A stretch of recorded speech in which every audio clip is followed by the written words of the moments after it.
Bulatkan tekad kuatkan hati, negeri ini memanggilmu kawan. Belajar bergerak berbagi untuk negeri, guru penggerak majukan pendidikan. Guru penggerak menghamba pada murid, kreatif rancang pembelajaran. Hargai potensi, tingkatkan prestasi, lahirkan profil pelajar Pancasila. Belajar bergerak berbagi untuk negeri, kita menjalin kolaborasi. Belajar bergerak berbagi untuk negeri, demi bakti pada Ibu Pertiwi.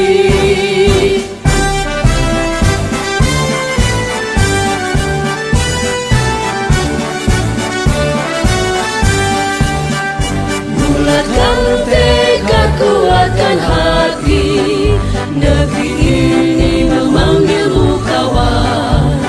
Belajar bergerak berbagi untuk negeri, guru penggerak majukan pendidikan.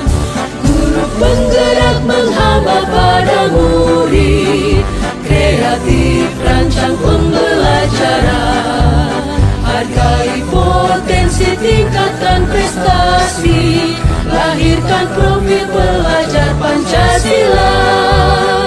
Belajar bergerak berbagi untuk negeri, kita menjalin kolaborasi.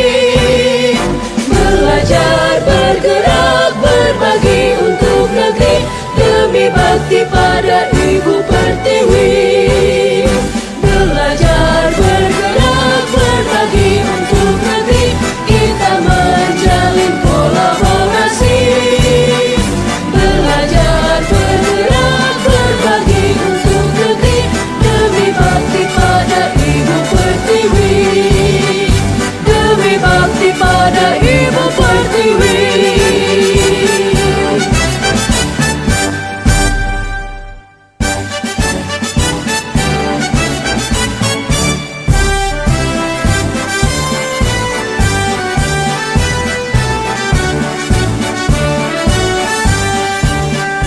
Bulatkan tekad kuatkan hati, negeri ini memanggilmu kawan.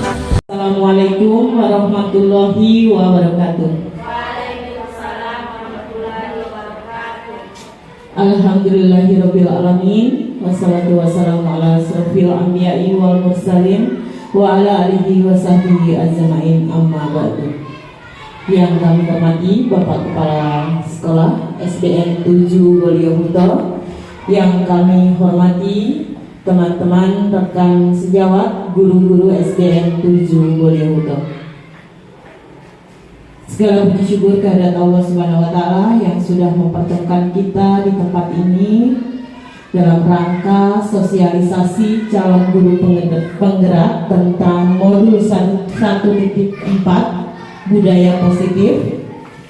Insya Allah acara ini akan membawa berkah untuk kita semua.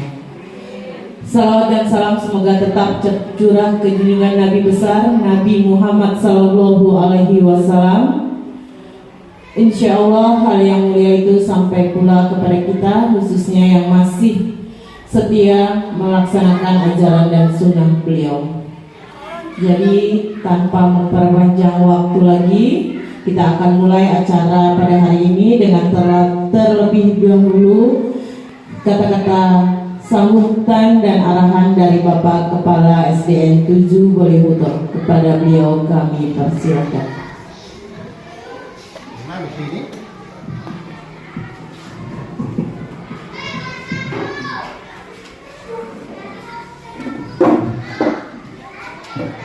Assalamualaikum warahmatullahi wabarakatuh.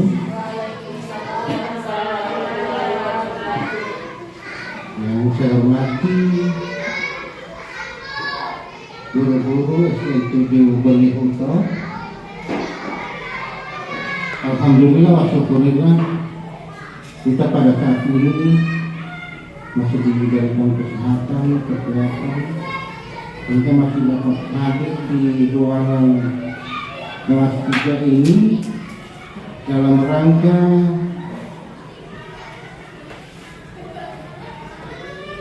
kegiatan guru-guru penggerak, yakni Ibu Nurjana Kamadiran dan Ibu Nujila Tadi. Ibu yang saya hormati, semoga kegiatan ini bisa berjalan lancar, bisa berjalan sukses dengan dukungan teman-teman guru SDN 7 Belihuta, dan ini sebentar hasilnya akan dilaporkan oleh ketua grup penggerak ini kepada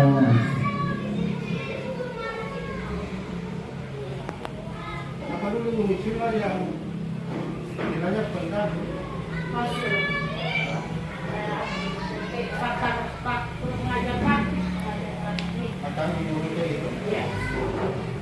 lagi jangan ke sini, jangan ke sini. karena ini sebentar akan dilaporkan kepada pengajar praktik.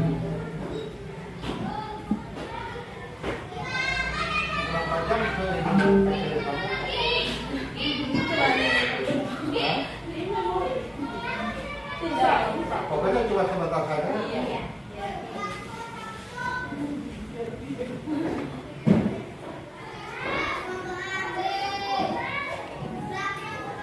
Oke Ibu-Ibu, saya kira ini dari saya. Semoga kegiatan kita pada hari ini berjalan lancar, aman dan sukses. Terima kasih. Assalamualaikum warahmatullahi wabarakatuh.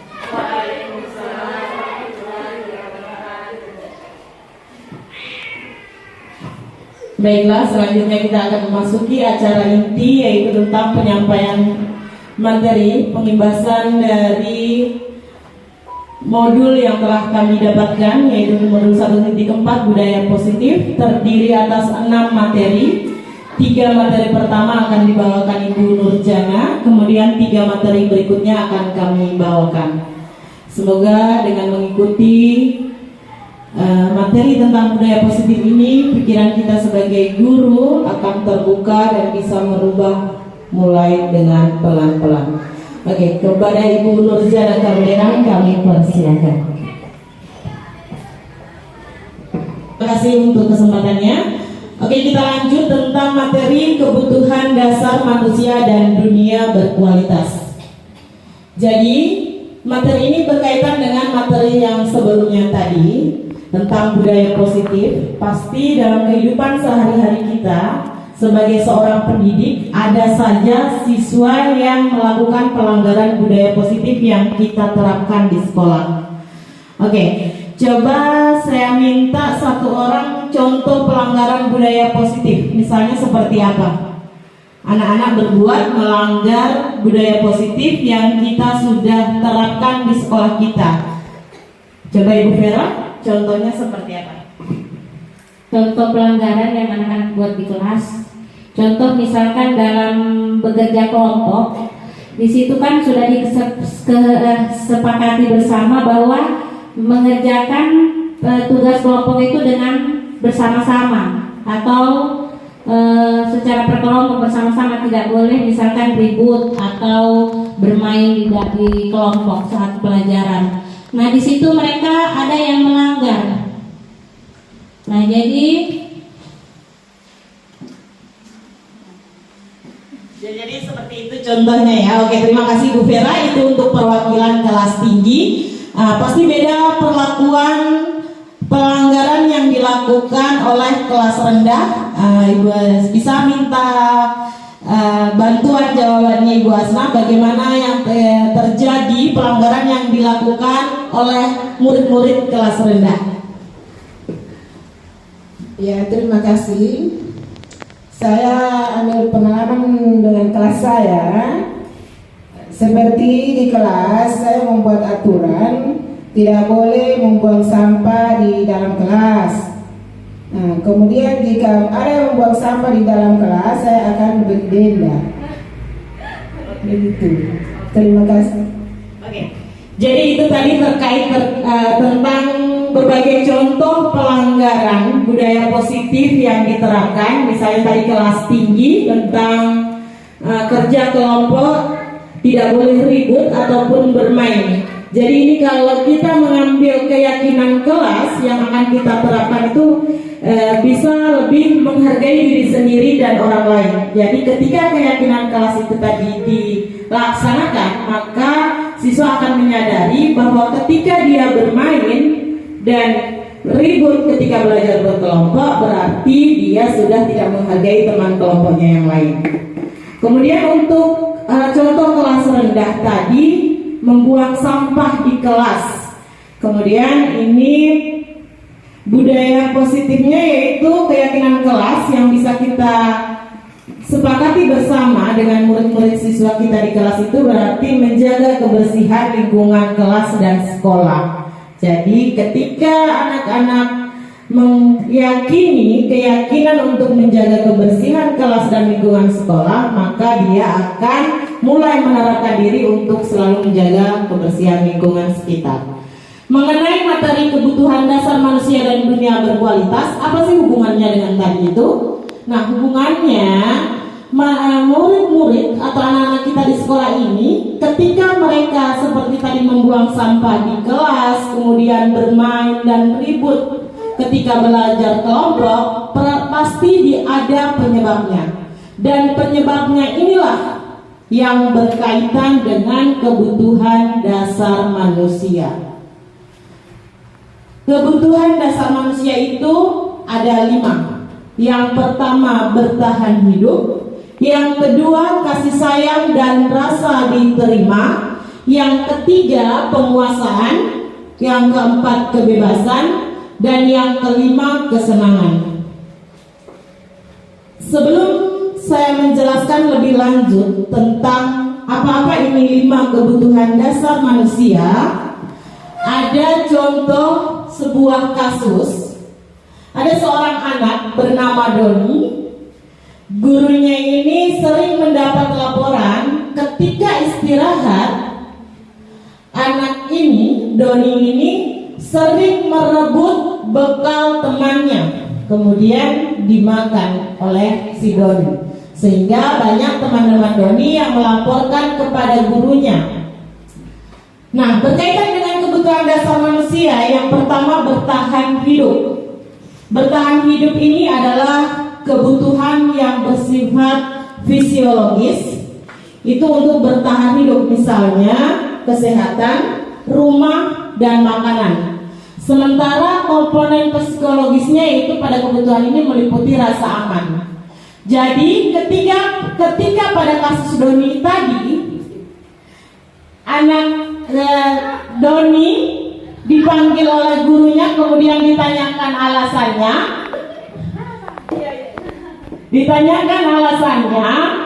Doni menjawab, aku tidak bawa bekal dari rumah, Bu. Jadi aku ngambil punya si Niki. Maka berarti ini penyebab dari sang anak ini melanggar budaya positif yang sudah guru terapkan. Itu adalah berkaitan dengan bertahan hidup. Jadi kebutuhan akan makanan, rumah, kesehatan, dan rasa nyaman. Kemudian yang berikutnya, kasih sayang dan rasa diterima. Kasih sayang dan rasa diterima ini meliputi kebutuhan akan koneksi sosial, yaitu hubungan sosial antara dia dengan temannya, dengan lingkungan sekitar. Kemudian kebutuhan untuk memberi dan menerima kasih sayang. Kemudian kebutuhan untuk menjadi bagian dari suatu kelompok. Jadi pada kasus Doni tadi, jika Doni menjawab, soalnya kalau aku rebut makanan dari Niki, maka Niki akan mengejarku, akan berbicara padaku. Kemudian orang tuaku juga akan memarahiku, sehingga mereka ada waktu berbicara denganku, Bu. Nah, Itu berarti kebutuhan Doni adalah kebutuhan akan kasih sayang. Oke. Berikutnya, kebutuhan berikutnya yaitu penguasaan. Penguasaan ini adalah meliputi keinginan untuk dianggap berharga, kemudian bisa membuat perbedaan, kemudian bisa membuat pencapaian kompeten, kemudian diakui, dihormati. Ini meliputi self-esteem dan keinginan untuk meninggalkan pengaruh. Pada kasus Doni tadi, jika Doni menjawab, karena aku ingin terlihat kuat di antara teman-temanku, Bu. Jika aku mengambil makanannya Niki, berarti mereka akan takut padaku karena aku sudah bisa mengambil makanannya Niki. Berarti kebutuhan Doni tadi itu adalah termasuk kebutuhan penguasaan. Kemudian berikutnya, kebebasan. Ini adalah kebutuhan untuk bebas, kemandirian, otonomi, kemudian mampu mengendalikan arah hidup seseorang. Anak-anak atau murid-murid dengan kebutuhan kebebasan yang tinggi menginginkan pilihan. Mereka perlu banyak bergerak, suka mencoba-coba, tidak terlalu terpengaruh pada orang lain, kemudian senang mencoba hal baru dan yang menarik. Jadi, kalau pada kasus Doni tadi, jika Doni menjawab, dia tidak ingin teman-temannya memiliki makanan yang lebih enak daripada punya Doni. Aku tidak mau, Bu, makanannya Niki sate, sementara makananku cuma mie goreng. Jadi aku mau Niki punya jadi milikku dan akan aku makan. Jadi ini adalah sebuah alasan kebutuhan yang menunjukkan kebutuhan hidup Doni tentang kebebasan. Kemudian kebutuhan kebebasan berikutnya yaitu kesenangan. Kesenangan ini mencari kesenangan, bermain, tertawa, kemudian biasanya ingin menikmati apa yang anak-anak lakukan. Kemudian pada anak-anak yang memiliki tingkat kebutuhan kesenangan, mereka akan mengerjakan hal yang disenangi dengan konsentrasi tinggi. Ini nantinya akan berpengaruh pada pembelajaran berdiferensiasi terhadap penyebab mengerjakan hal yang disenangi, maka dia akan memiliki konsentrasi yang tinggi. Nah, pada kasus Doni tadi, dia senang, saya senang, Bu, Niki jadi menangis. Saya senang, Bu, Niki melaporkan kepada ibu ketika aku merebut makanannya. Jadi ini adalah kebutuhan hidup tentang kesenangan. Nah, tadi kalau pada kasusnya Ibu Vera, dia bermain, ada anak yang bermain dan ribut ketika belajar kelompok. Kira-kira Ibu Vera bisa menyebutkan alasan anak tersebut dan nanti kita akan cari tahu kebutuhan hidup apa yang ingin dipenuhi oleh anak yang melanggar tadi. Jadi penyebabnya apa, Ibu Vera? Saya rasa penyebabnya kan satu orang itu dia yang sering membuat keributan di kelompok itu. Jadi saya rasa penyebabnya itu kurangnya perhatian dari orang tua. Di situ dia mencari perhatian dari teman-temannya. Teman-temannya yang mengerjakan tugas sering dikorek-korek, sering diganggu. Jadi dia ingin perhatian dari teman-teman dia. Makanya terjadi keributan di situ. Oke. Karena ingin mendapat perhatian. Kira-kira di kebutuhan dasar yang mana yang tadi itu? Ingin mendapat perhatian. Berarti kebutuhan apa? Kasih sayang dan rasa diterima. Kalau tadi Ibu Asna tadi alasan itu anak membuang sampah di kelas apa, Bu? Karena mereka belum sadar. Jadi dengan adanya saya Linda, alhamdulillah sekarang mereka sudah sadar. Oke, jadi terkait hukuman, kemudian konsekuensi. Kalau denda ini berarti termasuk apa? konsekuensi ya. Jadi dia akan mendapatkan konsekuensi membayar denda jika dia tidak melaksanakan aturan tentang menjaga kebersihan kelas. Nah, ketika menjaga kebersihan kelas tadi dia belum menyadarinya, berarti dia melakukan itu karena belum sadar bahwa kebersihan kelas ini merupakan aturan kelas. Kira-kira kebutuhan dasar apa yang ingin dipenuhi dia?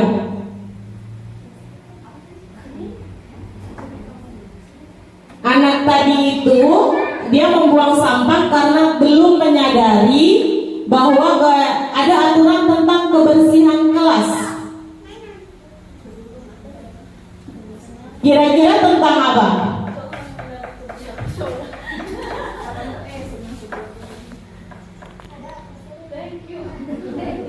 Ada 5 kebutuhan. Tadi belum menyadari bahwa ada peraturan kelas tentang menjaga kebersihan. Penguasaan ini dia ingin merasa diterima.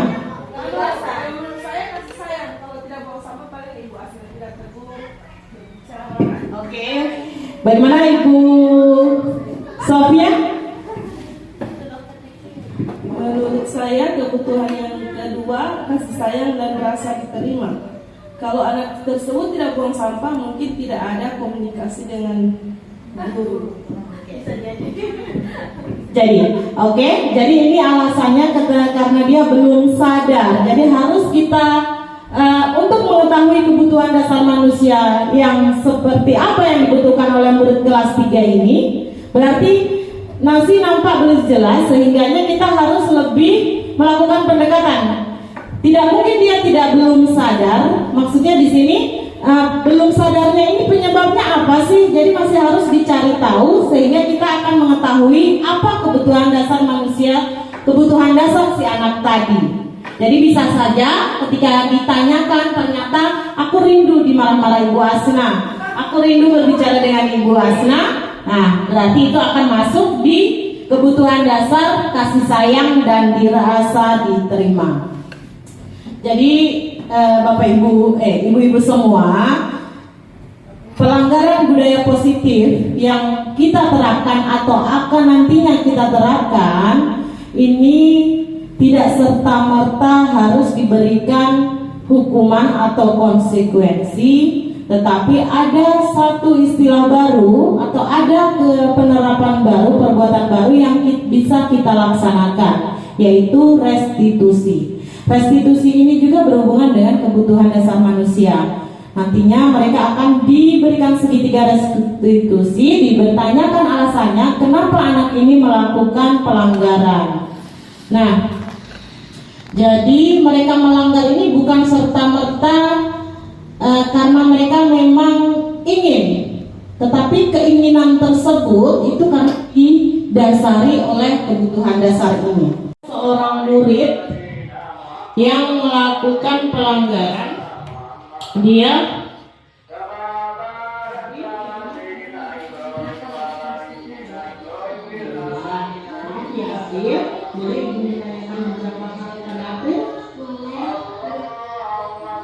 April, Ibu perhatikan sudah 2 kali. Ini adalah posisi menstabilkan identitas.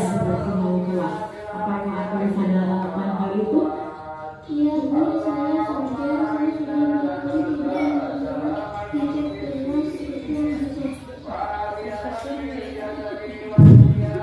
Kemudian yang ketiga kita terapkan restitusi.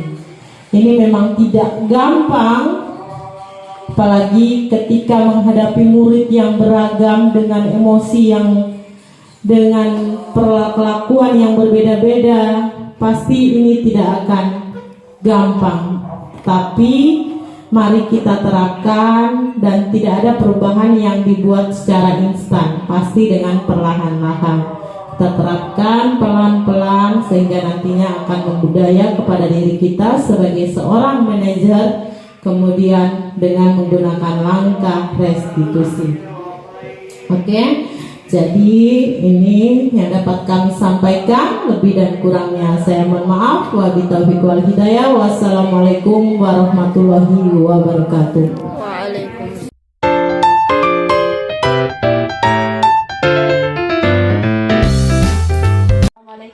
warahmatullahi wabarakatuh. Perkenalkan, saya Justin Kamaru. Saya adalah teman sejawat atau rekan guru dari peserta CGP, Ibu Nurjana Kabaderan dan Ibu Misila Sajim. Setelah kami menerima materi paparan dari peserta CGP ini, Ibu Misila dan Ibu Yayan, ternyata apa yang disampaikan itu sebenarnya sudah diterapkan di sekolah kami tentang budaya positif, di mana budaya positif ini sangat luar biasa bagus sekali. Karena apa ya? Memang seharusnya peserta didik itu memiliki kesadaran diri. Jadi tidak harus mesti dari takut sama guru atau takut dengan aturan ini, aturan itu. Mereka punya kesadaran diri sendiri. Misalnya dalam pembelajaran. Nah, jika gurunya dalam keadaan sakit, tidak hadir, itu dengan mandirinya peserta didik sudah memanfaatkan waktunya belajar sendiri dengan meminta tugas kepada guru yang ada. Dan itu dilakukan oleh sekitar 80% peserta didik, dan masih ada yang beberapa yang tidak melakukan kesadaran diri itu, dan ini perlu pembinaan yang di 20% ini. Harapan kami para guru yang ada di sekolah SDN 7 Bolyohuto, kelas jauh maupun kelas induk, yaitu ke depan nanti seluruh peserta didik sudah memiliki tingkat kesadaran diri yang mantap, membawa diri mereka dengan percaya diri, benar-benar memang itu datanya dari diri sendiri, bukan dari takut dengan guru ataupun dengan aturan-aturan yang ada. Setelah kami mengikuti sosialisasi dari rekan guru CGP, alhamdulillah kami menemukan titik terang untuk menangani peserta didik yang tingkat kesadaran diri ini kurang, yaitu dengan menerapkan segitiga restitusi, dan itu adalah cara yang paling tepat yang akan kami laksanakan, terapkan di sekolah kami menangani peserta didik yang bermasalah, dan itu masalahnya beragam. Jadi restitusi segitiga adalah cara yang paling tepat dapat mengembalikan peserta didik itu kepada kelompok dengan percaya diri. Terima kasih.